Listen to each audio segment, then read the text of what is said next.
Tonight, you will decide when to fall asleep. You will finish one more thing. You will put the phone face down. You will pull the blanket up, close your eyes, and expect the next 8 hours to arrive as one solid, unbroken block. You think of that as natural, as the baseline, as what a body does when nobody interferes with it. But the real answer is far stranger. For almost all of human history, the night was not an empty gap between 2 days. It was a place. It had its own rules, its own population, its own economy of attention. Your ancestors did not lie down at dusk and stand up at dawn. They lived out there. They worked in the dark, argued in it, healed in it, fell in love in it, and in some of the most important hours of their lives, they were wide awake in the middle of the night and completely unbothered by it. So what were they actually doing? Start with the thing you think you already know. You have probably heard that people in the past slept at sunset because there was no light. It sounds obvious. It is also mostly wrong. Dusk is not the end of light. Dusk is the beginning of a different kind of light. Fire. Think about what fire actually did to your species. The biologist Richard Wrangham has argued for years that controlled fire reshaped humans from the inside out, that cooking softened food, shrank our guts, and freed up energy for a very expensive brain. That part gets most of the attention, but fire did something else, something quieter, and it may have mattered just as much. Fire invented free time. Before fire, the day ended when the sun did. After fire, there were 4 or 5 extra hours in every single day. Hours where you could not hunt, could not gather, could not travel safely. Hours with light, with warmth, with everyone sitting still in a circle, with nothing to do but talk. What do you think people talked about? The anthropologist Polly Wiesner asked exactly that question, and instead of guessing, she recorded it. She spent years with the Jew/Hwansi of the Kalahari, listening to their conversations during the day and again at night around the fire, and then she compared the two. The daytime conversations were what you would expect. Complaints, logistics, who did what, who owed what. Land, food, arguments, gossip, criticism.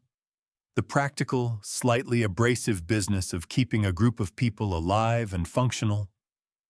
Then the sun went down, and the same people, the same voices, became something else. Roughly 4 out of 5 nighttime conversations were stories, not instructions, not negotiations. Stories.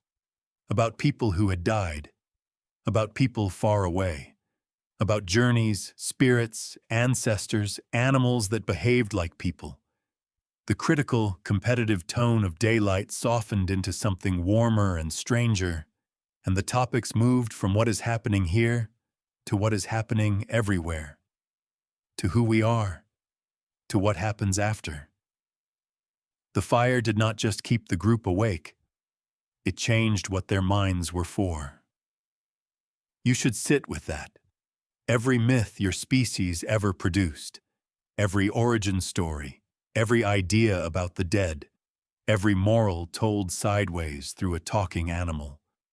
Most of it was assembled by tired people in the dark, staring into a flame, because there was nothing else to look at. Your religions were built at night. Your literature was built at night. Your entire habit of imagining a world you are not currently standing in was rehearsed thousands of times in that gap between sunset and sleep. And then, eventually, they slept. But here is where it gets stranger. For decades, a small number of historians kept noticing something odd in old documents. It appeared in diaries, in court testimony, in medical books, plays, letters, prayer manuals. It appeared in English, in French, in Italian. and it made no sense to modern eyes, so for a long time nobody looked at it directly.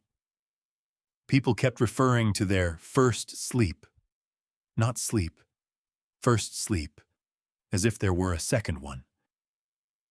The historian A. Roger E. Kirch spent years chasing that phrase through the archives, and what he assembled is one of the quietest, most disorienting findings in the history of everyday life.